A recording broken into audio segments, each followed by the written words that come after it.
Oh, hi. I'm Taylor. I made a coffee table. Let me show you how.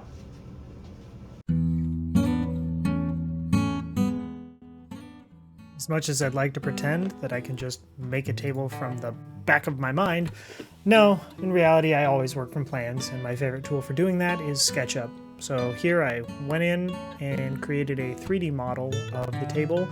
Not only did this help me visualize it for myself, how big the table was going to be and what the design was going to look like, but I also was able to communicate with my client, help make some design changes, which we'll talk about a little bit later, and I was able to get a really close estimate of how much wood I needed to go buy at the lumberyard. So with that in place, it's time to get to work. Now that we've got our wood, coming out of the lumberyard, it's usually got a little bit of weird ends, and it's also going to be quite long. So let's cut it down into something a little bit more manageable. We'll use our stop block here to do that. Alright, score. Now that those are shorter, let's take them over the jointer, and we're going to run it across on one edge for each of these boards, and then one face for each of these boards.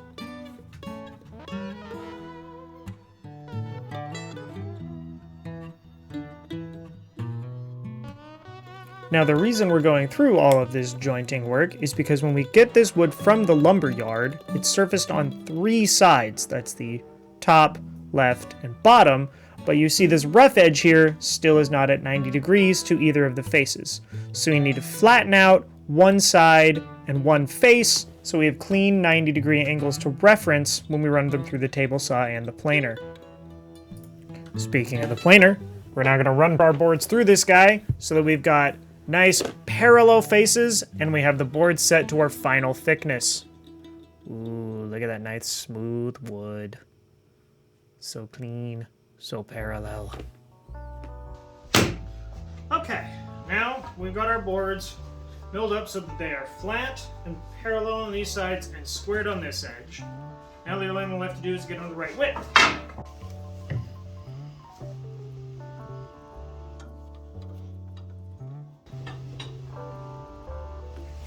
Because we've jointed the side riding along the fence, we know that this cut that the blade is making is going to be perfectly parallel with it, and we're going to cut these boards to the final width that we need.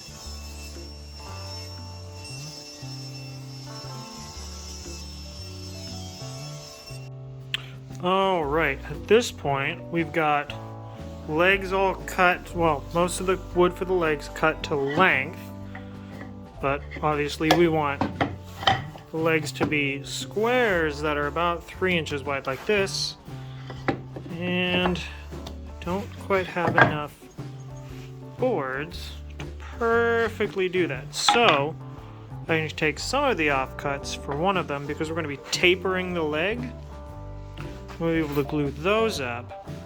For these other 2 legs, I might have to start getting creative. You take like this guy here, and then maybe take another one of the offcuts, go down there, but otherwise I might just have to go buy just a tiny bit more wood because I don't think I have enough scraps to pull this off just right. But I've been wrong before. As I said, I'm going to need to get a little creative with how I glue this all together, just because I didn't quite buy enough thick stock for the legs. So, 2 of them, nice and simple. 3 boards, glue them together. For this one here, see, this is the upside of what I'm doing and how I'm tapering these legs. I can always just glue on a little bit of extra wood up at the top because I'm going to be tapering down very quickly. And I actually only need about an extra 1/8 of an inch here, but I don't feel like slicing this ahead of time. So I'm just going to glue this on at the top as a little extra box, and then when I cut my tapers, I can then clean that one up. And then this guy here in the middle, I've got 2 pieces. I didn't have a single one quite long enough, but again, gluing it right up. So once it's all glued up, it'll be glued together, and ideally you'll never even notice. Well, at least you wouldn't have noticed if I had been smart enough to keep my mouth shut and not point it out. But anyways, all I'm going to do here to glue these up is laminate these boards together, applying liberal amounts of glue between each of the slats, and then I'm going to clamp it up and leave them pressed together for know, a couple hours, overnight, you know, however long it feels makes sense. Because once it's nice and sturdily put together, we can work on really squaring up those legs and getting ready to put the tapers on them. Meanwhile, while the rest of that glue is drying, we head on over to the miter saw and start chopping up our rails, which would be the, you know, parts that connect the legs together and make our rectangle. So again, using that stop block, which is the little pale piece of wood you see next to my hand, we set that up and can make these nice repeatable cuts for each of the 4 boards I need for the short stretchers here. Once I had the stretchers cut, I could move on to the outer armrest, which is almost the same process, except I was doing a 45-degree angle at the ends of them so that it would match up around the top in a sort of picture frame style. And then once I had all of those cut with their angles, I just double-checked their final lengths by matching the inside corners up with the stretchers I'd cut previously, since those should be the same distances from point to point. Okay, we've got these all glued up here. Let's go ahead and take it apart.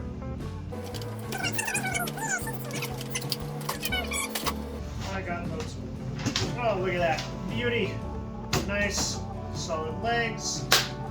So we got these, and we just got these little balls of glue on there.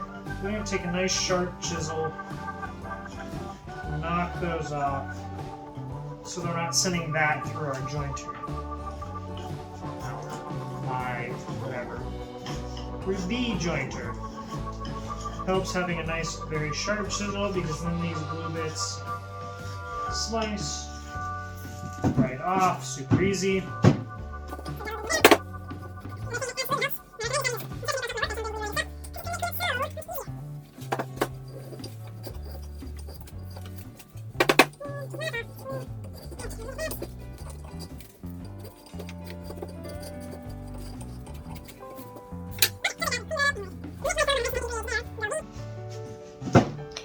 Next thing to do will be to flatten these sides here, make sure they're squared up.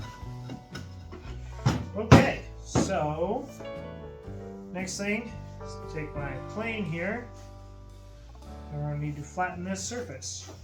Luckily, much like my chisel, got this nice and sharp. Just got to bring that blade down to just barely deep enough to cut. Nope. Nope. All you do is just keep sliding across and making small adjustments until there we go. We get a nice thin shaving. And from there, I'm just going to cross this thing until I'm pretty sure I've got a nice flat side. Just like that. We've got a nice, perfectly flat surface to work with. Now we're just going to do the same thing with the rest of our legs. Going back to our design here in SketchUp, just taking a quick look to overview what we've cut so far. We've cut these top armrest sections, as well as these longer and shorter stretchers here, which help, well, obviously give the coffee table its dimensions. But one thing I didn't like in my design was this gap here between the interior of the display box and these outer aprons. The reason that they're separated is because we want this overhang here to not be too big. If we scooted this over, you know, the inch or so that it's off by, to pair it up with where the other one is, you have a really big overhang, and just that's part of not what the client was asking for, and visually I didn't like the design of it very much. But I also didn't want the added weight of a third board in the middle here. So the solution I've come up with is to cut 1-inch spacers to place between these 2 boards that make up the full stretcher. So when you place in the spacers, the boards still don't rack or pinch in on themselves, and they remain nice and strong, and we get the width we're looking for without having an entire third board adding all of that extra weight. And what we're going to use to join these is the Festool Domino tool, just, well, honestly, for convenience and because I needed to justify buying it. If you've never had a chance to use a Festool Domino, I have to admit they're awesome. Basically, they're just a tool for creating loose mortise and tenon joints. You line up the two pieces you want, mark a line on where you want them to meet, and then you take the domino, cut your mortise on each end, and then throw in the little domino, which would be your loose tenon. As much as I periodically enjoy hand cutting joinery and doing, full mortise and tenons, when the goal here is really just the finished piece and not so much something I'm making for just fun, it's really nice to have a tool like this so that I can focus more on the shape of the furniture and what I'm trying to build and less on the fiddly bits of whether or not I'm any good at cutting the mortise and tenon myself. Now that I've done that twice, let's see, theoretically we'd have a table leg like that. That is sort of what it'll look like in the corners. Of course, I need to square up all these edges and plane these sides, but that's sort of what we're looking like underneath the table. We've done our quick test fitting and we know it all lines up, so that's when glue comes in the party. First things first, let's give the dominoes just where they need to be.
Right into clamps.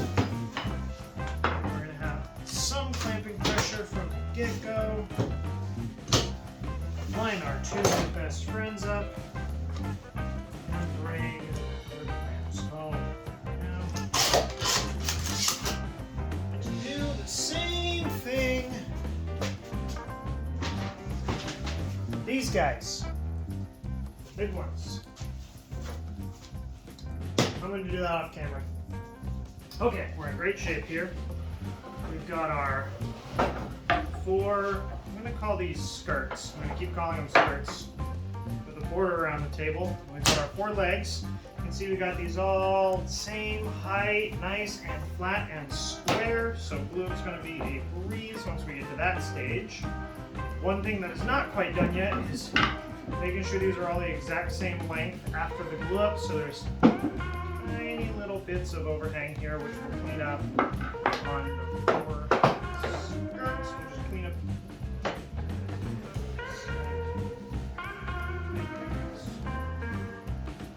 That might be because there's some stuff on my table. And then the legs themselves are squared up here. The next thing to do, of course, will be cutting the tapers and cutting them to their final widths. So this guy here still has the extra block. We'll need to cut that as part of our taper cutting process. The last other piece before we get to the final assembly is the top armrest. I guess on a big table it would be an armrest. I don't really know what you call it, a coffee table. But the top border bit. So that's what we're going to jump to next. We're going to glue up those miters, hold those in place because I got some errands to run today. So, glue drying while I'm gone.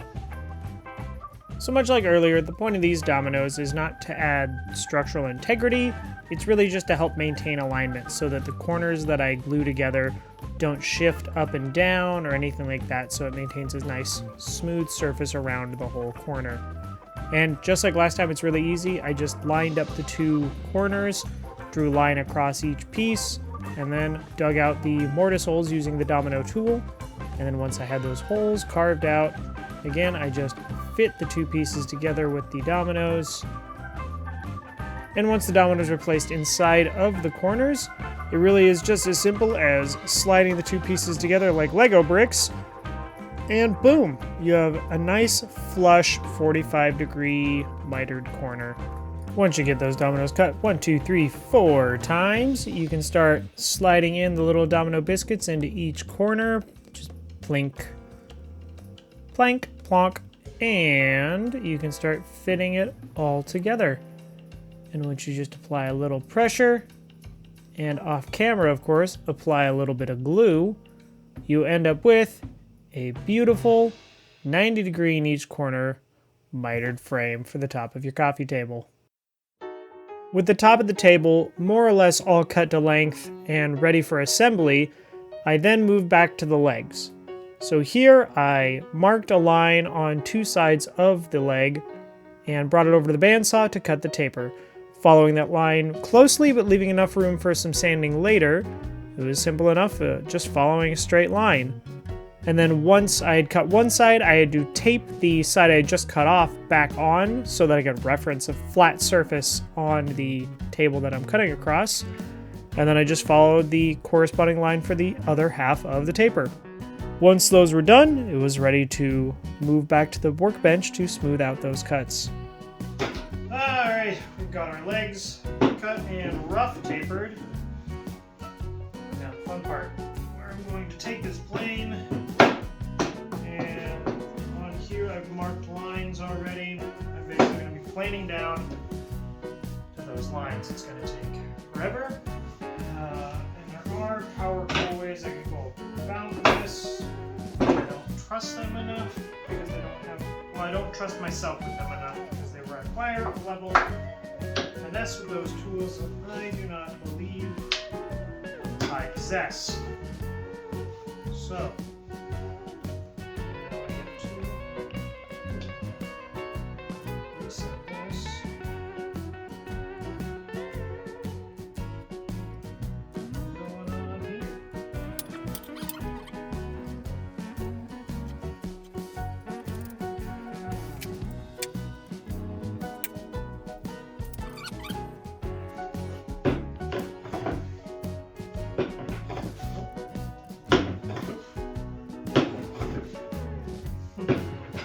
Basically just going and lowering the blade until I get a bite, then go to town.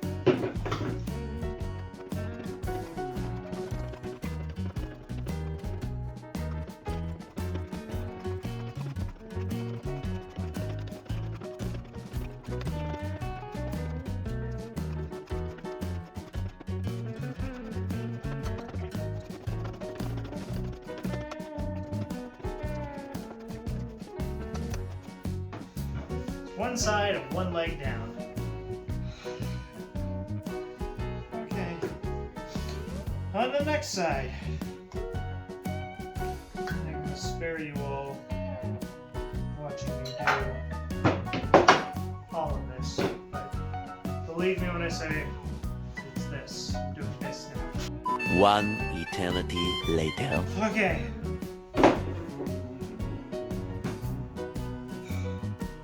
Okay. So, nice and square. Nice and square. Jesus. That took some work. But that is now 4 nicely tapered legs. Smooth. I'm going to do a little bit of chamfering of the edges just to knock down those corners a little bit. And then, sand these. But other than that, these legs are ready to hold up a coffee table. what I've done here, besides once again forgetting which end is which, number 2 over here, is I put this little shim on here so that everything is, basically, look at it on the top here, the same thickness as the leg. With the goal then being, I can now take my little domino doohickey and still register it on the side, plungy plungy, stabby stabby. Wish I could even test it maybe. By just going poke, poke, poke. Making a little dent. Doing the same thing here. Poke, poke, poke, poke. It's going to be harder to see because it's on end grain, but there it is.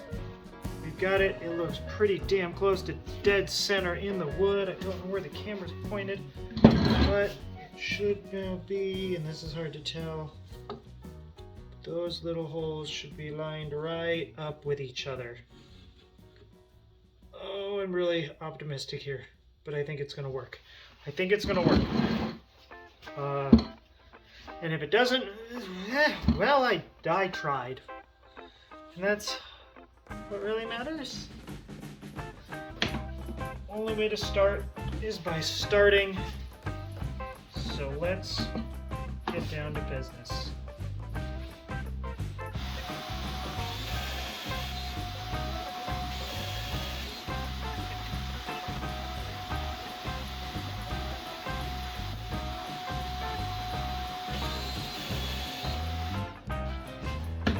Okay, that was the easy one.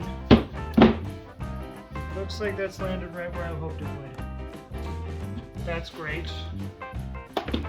Now we take this buddy here. Domino in there. Right here. Oh, sweet. Merciful God, it worked. Okay. So with one success under my belt, it was time to cut the second hole and make sure that this whole alignment situation was going to work out for the rest of the table.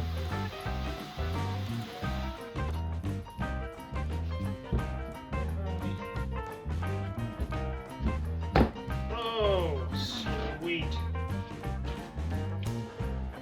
Oh, that's like rubbing distance of perfect. Now that it was clear that this strategy of attaching the stretchers to the legs was going to work, it was simply a matter of repeating that process 7 more times to get the rest of this all hooked up. Basically what I've been working on here, I've gone through and made dominoes. For the long legs I've got 4 holes, short legs I've got 2, for legs, not legs, short it's here. So we should be able to do a assembly here.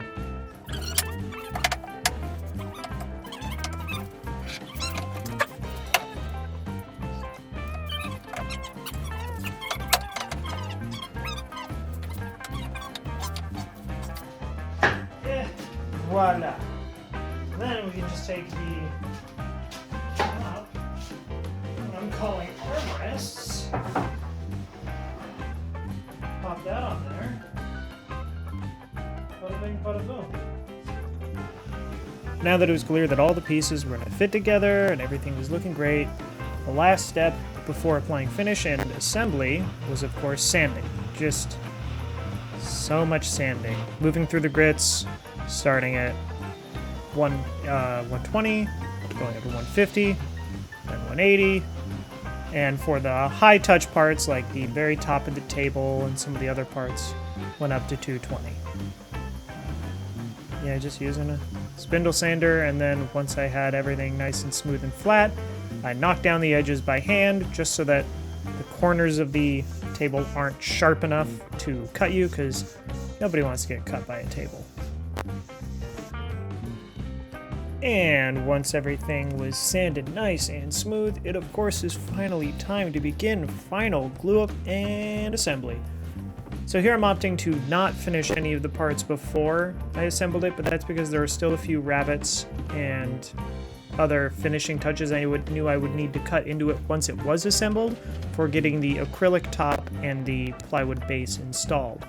I took the short stretchers, glued those up first, and then once those were dry and sturdy, it was time to take the long stretchers and simply attach those to complete the box. Or at least it would have been that simple if I had not gotten overly excited about the glue up and forgotten to cut a rabbet in the bottom to fit that plywood. So here you'll see before I glue the legs onto the stretcher, on the long side I am cutting in a rabbet, which is just a little recessed groove on the edge of the board so that the plywood will fit in snugly and flushly along the bottom of it.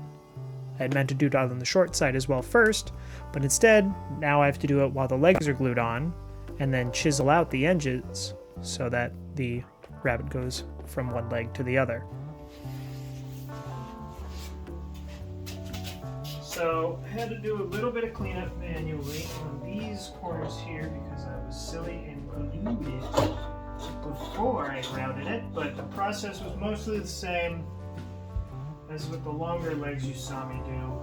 Slight difference was that the bit couldn't come all the way to the end. Obviously we didn't want to be cutting into the leg here. So I was able to router out the bits here and then just take some chisels and my shoulder plane here and just get in there, smooth it all out. Next step, of course, now is to glue the whole thing up on long sides. These short ones they're mostly glued, basically dry. I've just got the clamps on just in case. But you've seen me glue these before. It's the dominoes and the glue and the clamps. I'm just gonna go ahead and do it, and we'll come back. Just stay there. It's fine. Just relax. Just like that, we had the whole table all glued up. And the last piece of assembly, of course, is to attach the top armrest of the table to the rest of the frame here. Using some dominoes again for alignment, it should just slide into place just like that. Well, that. Now that... Okay, no, wait, there, like that, there. Okay. No, stop hitting it. It's fine. Stop, man. It's okay. Stop hitting it. Jeez. Abusive. But yeah, now that we got that all on there, we just got to apply some glue and clamp it in place.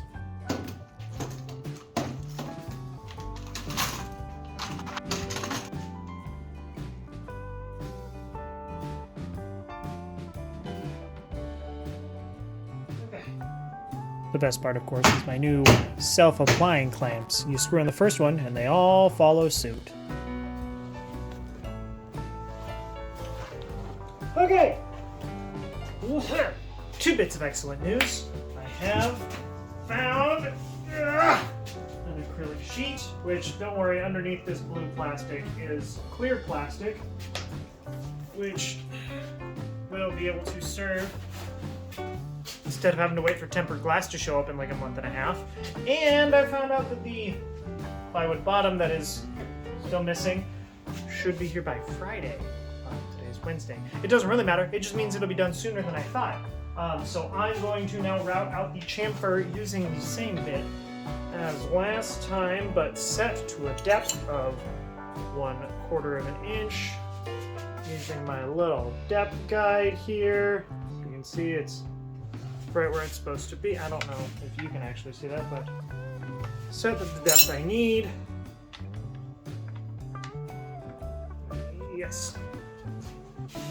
Then I'm going to go around the whole tabletop, be able to inset that acrylic sheet once I, of course, cut the acrylic to the right width and everything, but that's the step after this step. It's moments like these where I realize my router has really terrible dust collection. But at least this was the last main routing cut I had to do for this table.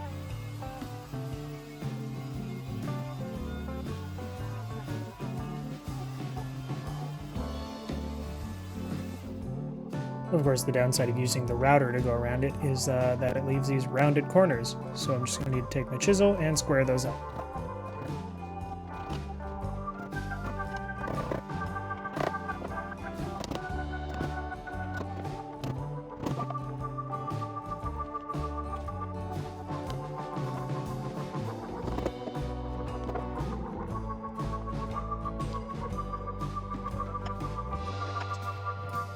with that last rabbit cut, it was time to do my favorite part, which is applying finish. This is the part where the piece really comes together. It makes the wood grain pop and you get to see all of that beautiful character and color of the wood. Here I'm using Rubio Monocoat, just the clear, pure color. There's no tint, nothing. Everything you're seeing come out in this wood is the natural beauty of the wood itself. And yeah, I'm just gonna quickly switch camera angles here to let you enjoy some of these sweet, sweet finishing shots.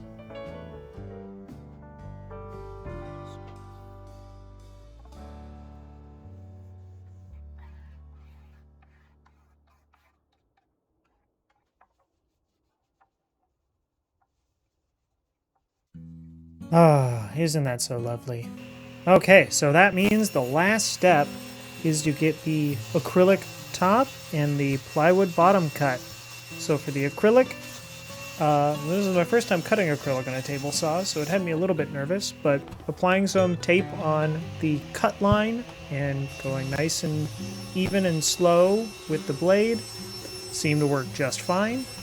And then I just kept those measurements right where they were and cut the plywood base because it was the same router bit, cutting mirrored cuts on the top and bottom of the rectangle.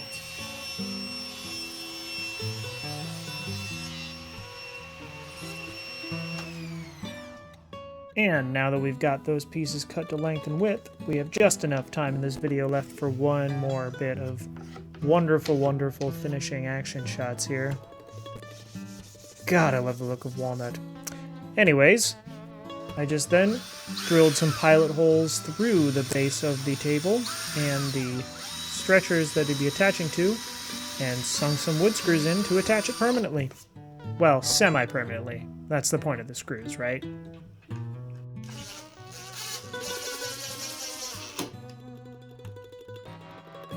And honestly, with just a little bit of touching up to the finish here, at the very end, the table is done. You get some beautiful little action shots of the walnut and the acrylic top there, really popping in the light. It's a shame I don't have a nice photo studio to take all these shots, but yeah, this is a really nice looking display table. So thank you for watching the video, and bye!